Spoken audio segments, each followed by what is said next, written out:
We're live. Hooray, we're live. Hello, everybody. Welcome, welcome. It is my absolute honor to be here with you. It is my absolute honor to bring information to you, to share time and space with you, to commune with you. My name is Melinda Jacobs. I am a trauma-informed coach. And what does that mean? That means I help people move through and beyond whatever happened in the past, whether that was yesterday, last year, childhood, at birth, or beyond. I've worked with people all around the world and have seen incredible transformation as people recognize who they are, how they are as a result of what they've experienced, and have then moved to define who they want to be and have stepped closer to that. So I am sharing with you some snippets of my course called Awakening Your Emotional Intelligence, Feel, Heal, and Transform. And why? Why this course? Why right now? Well, I look out in the world and I just can't imagine. I cannot imagine what our world would be like if we would just up level our own emotional awareness and intelligence. I see people hurting each other because they didn't know better. I see people not taking personal responsibility, not taking personal accountability, not having the words, not even knowing how to have the conversation. I see people unable to connect with their body temples. I see people who are unable to even identify a feeling, much less welcome it and transform that energy and help it move out of the body temple. I see people's bodies getting sick from chronic inflammation and chronic dis-ease. And I believe truly at the heart of all of that is this deep lack of understanding and awareness of our own emotional intelligence. So why this course is because I want to do what I can to support a better life for myself, for others, for my country, for humanity. I am an intuitive, I'm an empath, and I see what's possible. I can see into other dimensions and other realms. And I know that we can do better if we have better tools, if we have a better understanding, if we have a better education. And I know for myself, one thing that was not taught when I was in grade school is this is what anger feels like, and this is how to be present to it, and this is how to breathe with it, and this is how the body then transmutes that energy and releases it so it doesn't continue to show up in your relationships and at the job site for the rest of your life. Nobody ever taught me that.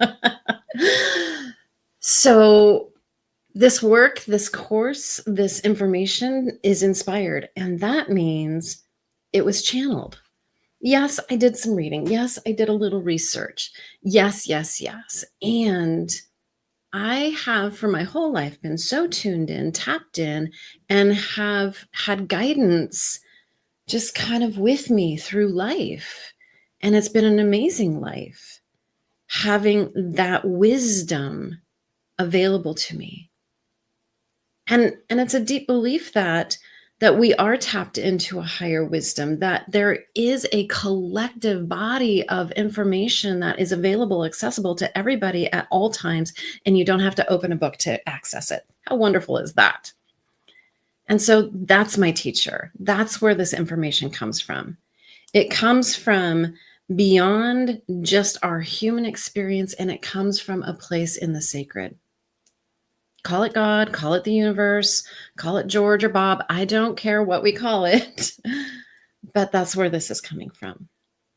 So to be clear, I am not trained, nor do I represent any organization that certifies people in emotional intelligence.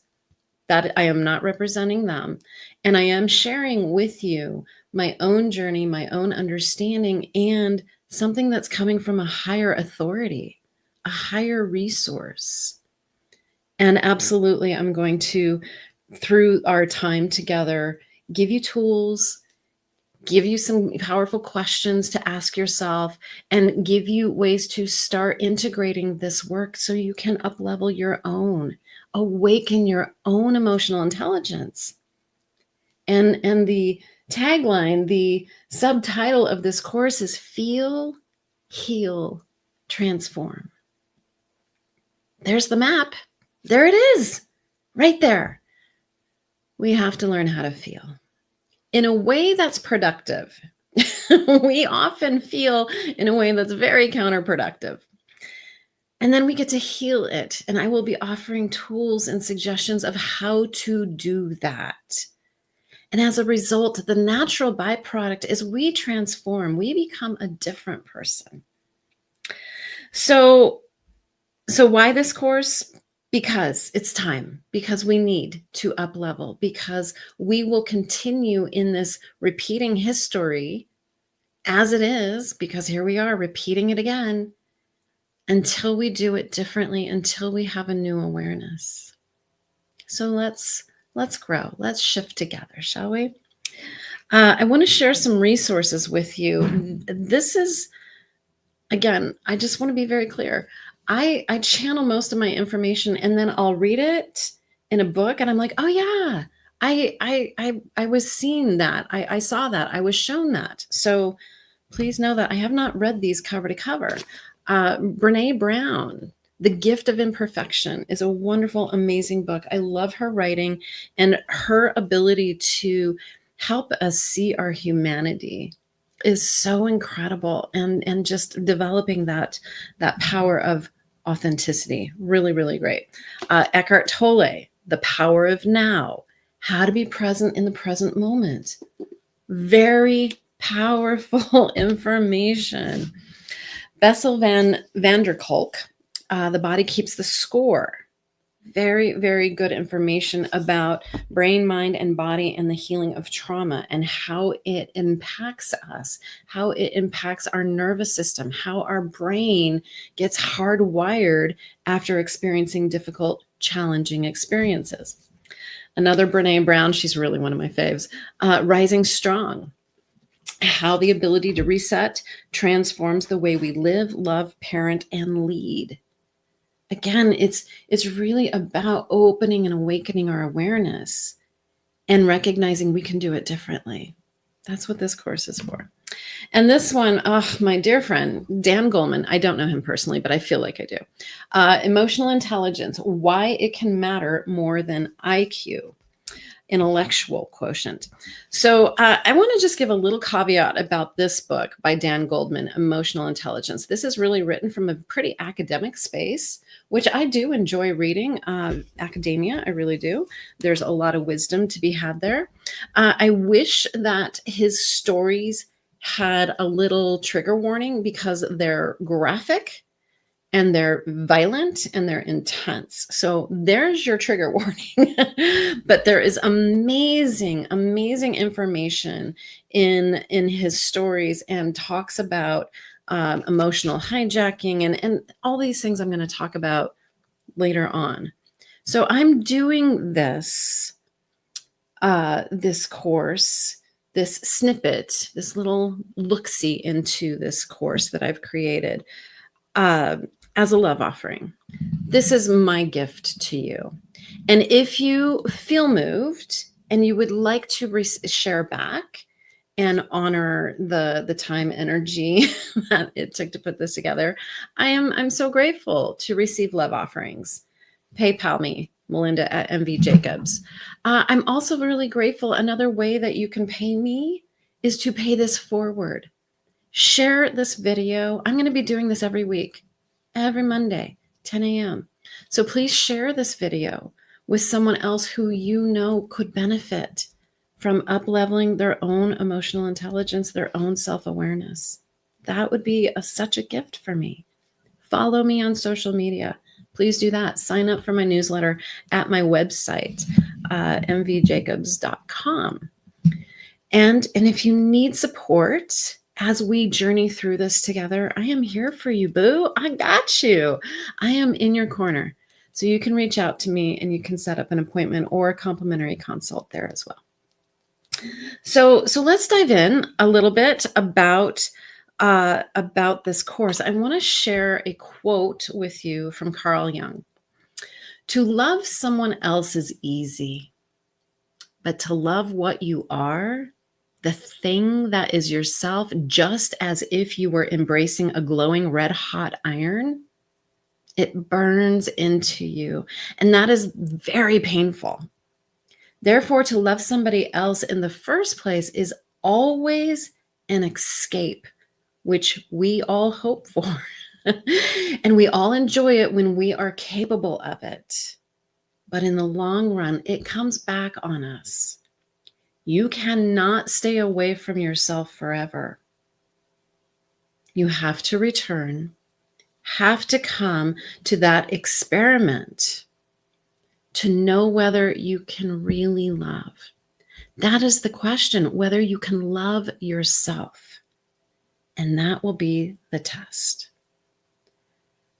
I feel like this is such a powerful quote because I think it really just sums up a whole lifetime of seeking love through other people, through relationships, in our animals, in our jobs, always going to the outside. And at some point it leaves us feeling a little void, a little empty, and a little, I don't know, lackluster.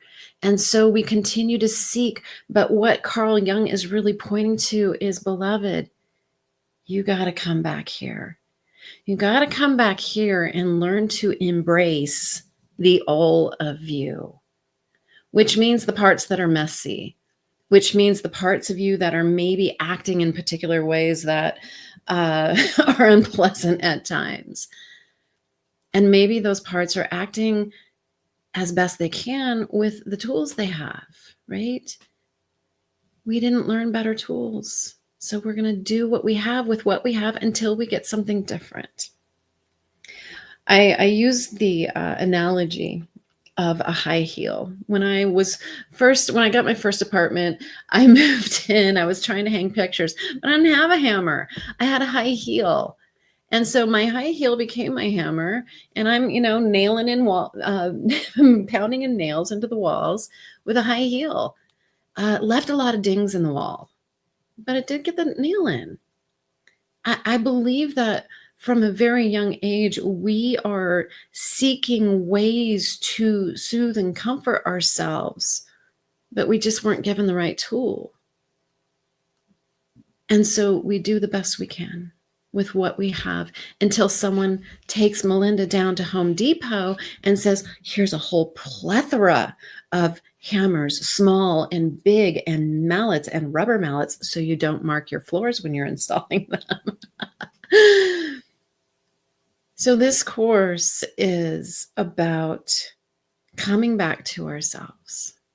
As Carl Jung says, it's about learning to acknowledge those places within us that are feeling void. It's about up-leveling our skill sets and our tools so that we can better be with ourselves in ways that allow us to be better people in the world. I can't think of anything better to do on the planet right now. I'm going to give you just a couple more quotes because these are just powerful. And I think the quotes themselves hold the consciousness and hold the wisdom that just allows this alchemy, this transformation to shift. Because when we step out of the story and out of the complaining, oh, they did this and they did that, and I never got this, and how come they get that, and this is awful, and oh, ain't it all a tragedy? That's just us in the story complaining. It doesn't really allow us to step out of that and have a new thought. And so when I bring these quotes in, it's really designed like dropping food coloring into water, and that food coloring swirls around and it eventually changes. These quotes are being dropped into our consciousness, and they're swirling around because they hold information. We don't just learn through our conscious mind, thank God. We do not. We learn by being enveloped by, exposed to, in the energy of new ideas, new thoughts, new information. And like an alchemy, it shifts and changes us. So that's the point and the purpose of sharing these quotes with you. So the next quote is by Lao Tzu.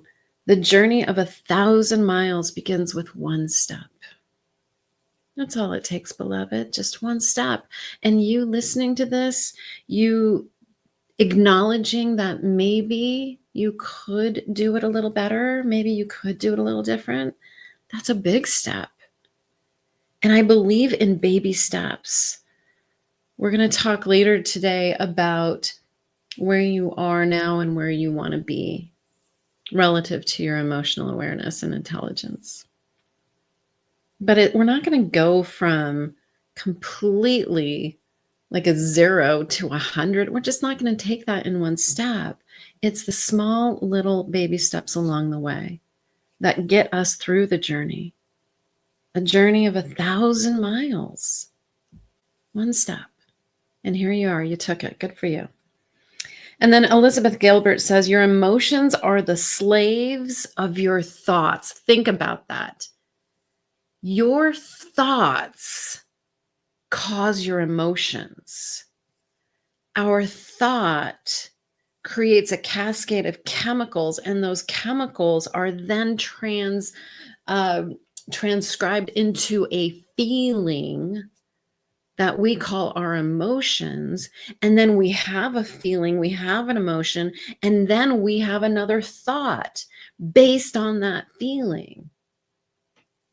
There is a thinking, feeling, thinking loop that is happening biochemically in our brain, in our nervous system. So I want you to hear that again.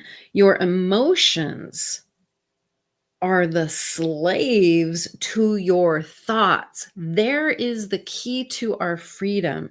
We have to think differently, right? She goes on to say, and you are the slave to your emotions. But here's the great news. You're also the master of your thoughts. Freedom, freedom. And again, it comes back to awareness. We have to be aware, well, what am I thinking? Because oftentimes I find people are more aware of what they're feeling first. They don't realize that there is a thought happening before that feeling. And that's a powerful step to take on this 1,000-mile journey, right? Is to have a question. What am I, I'm having all this feeling. Okay, so what's the thought behind it? What am I thinking? And that's the power of this work, is truly to become more aware of what we're thinking, because what we think informs what we feel, and what we feel then informs what we think. And we are the master of what we think, and we are the slave to our feelings. Powerful, powerful stuff. So these are just going to be snippets. I am not sharing the whole totality of my course here, but it's going to be rich. It's going to be very juicy. It's going to give you lots to chew on. So I want to ask you, where do you want to be? How do you want to be in the world? When you think about how life has been for you, in your relationships, in your career, you as a sibling, you as a parent, you as a friend, you as a coworker, if you were to really stand back, letting go of the judgment now, let go of the criticism, but if you were to step back and assess, was that loving? Was that a kind interaction? Was I feeling threatened, or was I taking that personally in some way? Was there a way I could have better communicated that? Could I have maybe paused and thought about my response? How do you want to be? And whether it's around your own emotional intelligence or, where you want to be in relationship, where you want to be in your career, it's very powerful to stop and get a clear vision of who and how do I want to be in my future. How's that going? Taking time to pause and breathe and connect and to be intentional about what you're creating for yourself and for your life. And so this question is, who and how do you want to be in the world? Gives us that reflection to get clear. And then the next question is how have you been emotionally? Can you step back and really assess without judgment who and how you have been up till this point with the tools and skills that you've had, that you were taught? So I have a list and I love this. I love this practice because to me, getting clear about where I'm heading means I'm pointing myself in a particular direction and I am clear about that becoming self, that future self. This is my future self. This is who and how I want to be. And at the same time, I need some rumble strips on the side of the road, those divots that they intentionally put on the road that inform you that you're drifting off to the side of the road, that you're drifting into another lane. There's a reason they put rumble strips in the road, is to help us stay awake, to help us stay on target, to stay on the path. So let's talk about what those rumble strips might be when it comes to emotional intelligence, shall we? So here's someone who is not demonstrating emotional intelligence. And next week, we're going to talk about what it is. We're going to dive into that.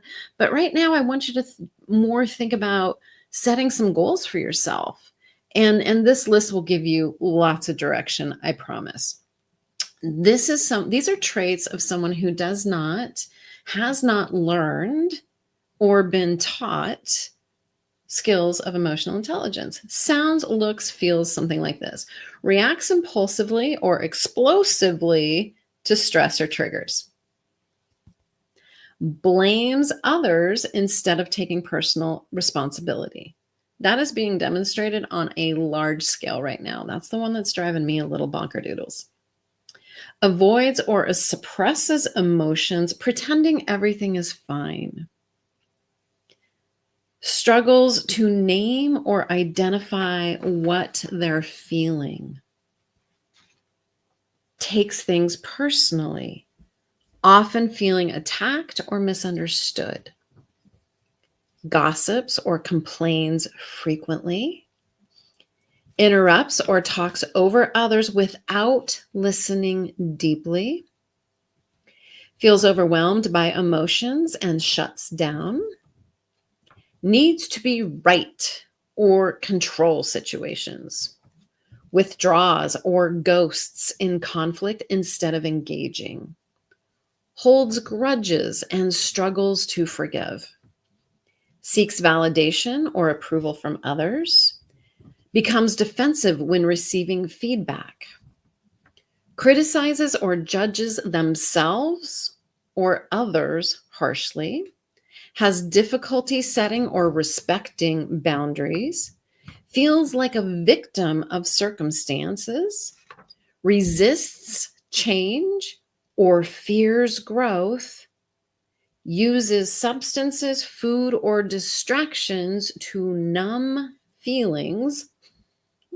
Avoids authentic conversations and repeats old patterns without reflecting on their root. Now, this is a small list. And I, for one, can just go down the list for myself. Check, check, check, check, check, check, check, check, check. Now, I want you to take a deep breath. And let's give ourselves grace because we weren't taught. These are skill sets, folks. We can learn these things, but if we're not taught, if we're not given context, if we're not given tools, if we're not given a space to be lovingly encouraged to practice and at times fall flat on our faces, we're never going to learn these things. And so each and every one of these, I want you to imagine, those sliding knobs on mixer boards where they slide it up, slide the volume up, or they slide the volume down, they up the bass, they lower the treble, just knobs. And maybe yours is a sliding one, maybe it's a dial.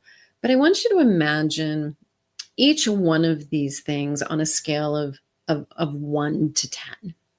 And some of these might be louder, more prevalent, more of an unconscious go-to, a stronger habit for you. Some of these things you might have already addressed and have awareness of, and you've actually dialed them down. And so you could just go through this list, listen to this recording again, go through this list and rate them on a scale of 0 to 10. How present is that now? And I also want you to just reflect, and how present was it 2 years ago, 5 years ago, 10 years ago? When I go through this list, I have such deep compassion for how many of these were 8s, 9s, and 10s for me not so long ago. Teaching this course has up-leveled my emotional intelligence exponentially. Reading some of these authors like Daniel Goldman, Eckhart Tolle, and Brene Brown has really softened a lot of this for me.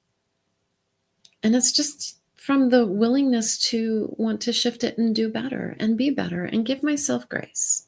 So I invite you to give yourself grace. So those are our rumble strips. That's what's on the side of the road as we move forward and aim our life, our habits, our awareness to something that's a little more emotionally aware.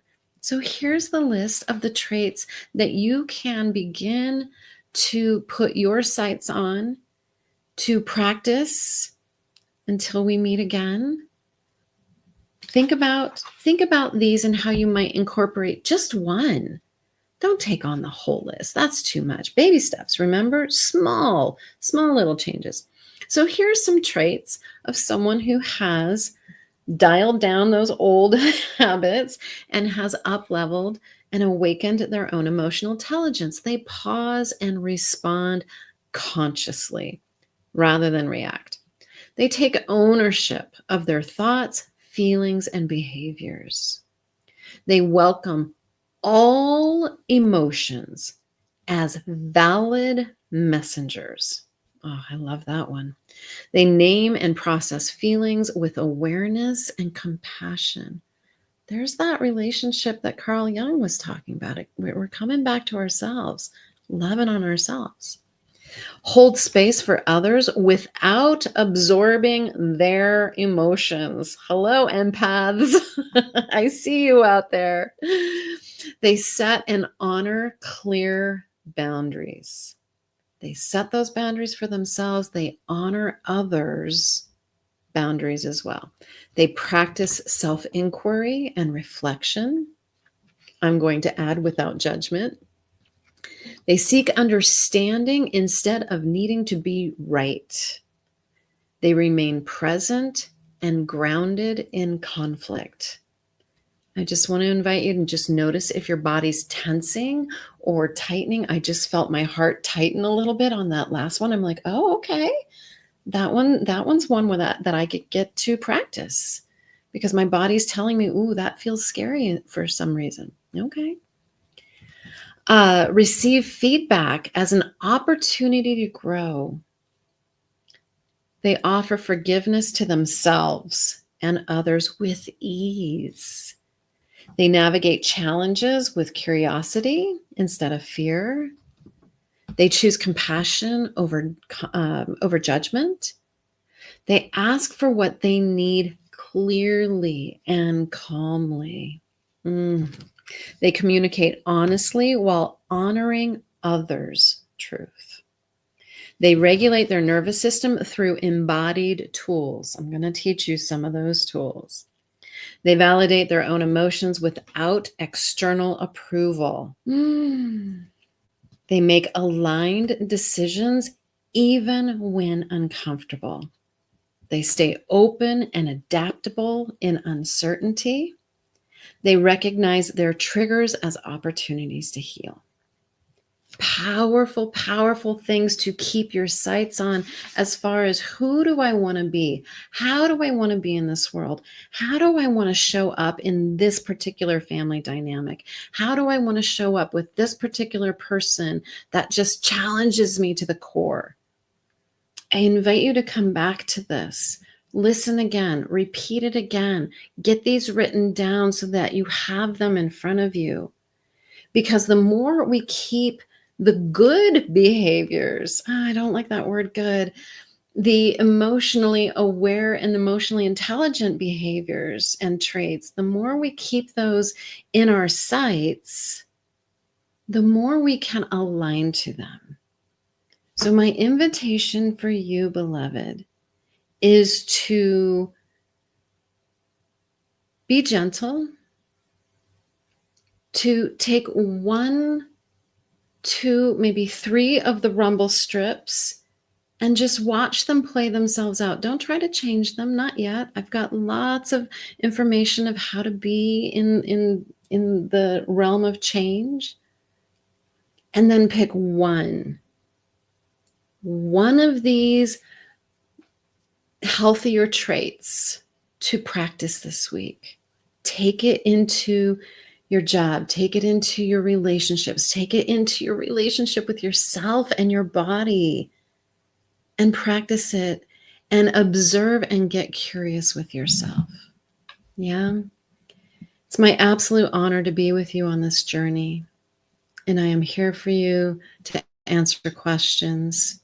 You can email me. Here's my information. Again, this is my gift. If this is valuable to you, you can share the love through a love offering to me at PayPal. You can share the love by sharing this with others. This is what I believe we need more than anything right now. We need to learn to calm our nervous system. We need to get a clear sight of who we want to be with some direction and some better skills and tools. So thank you, thank you, thank you for showing up. I'm so honored that you're here. I'm so honored to share this information. I am so honored to be the mouthpiece for this consciousness that is so ready for us to embrace it. And we just need to be willing to say, yeah, I learned a bad habit. I'm ready to learn a better habit. Many, many blessings to you, beloveds. I'll see you next time. Please reach out. If you have questions, you can reach me. Take care. I'll see you soon.